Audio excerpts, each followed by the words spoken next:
Ngàyនេះធ្វើទឹកបន្លែញ៉ាំមានខ្ទិសស្ពៃតឿបងប្អូនហើយនេះគឺអានងខ្ចីហើយមានដលងបារាំងកន្លះមើមជាមួយនឹងល្ពៅបងប្អូនល្ពៅខ្មែរយើងណាហើយនេះខ្ញុំមានដាក់ពទ្រាក្រហម4គ្រាប់ដែរឆ្កឹះគ្រាប់ចាញ់បងប្អូនហើយនេះអំបិលបងប្អូនដាក់បន្តិចចឹងមកហើយជាមួយនឹងពោតលឿងបងប្អូនអរគ្នា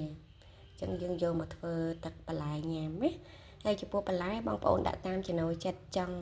បានជាប្រភេទបន្លែអីចូលចិត្តប្រភេទបន្លែអីដាក់បន្លែហ្នឹងទៅ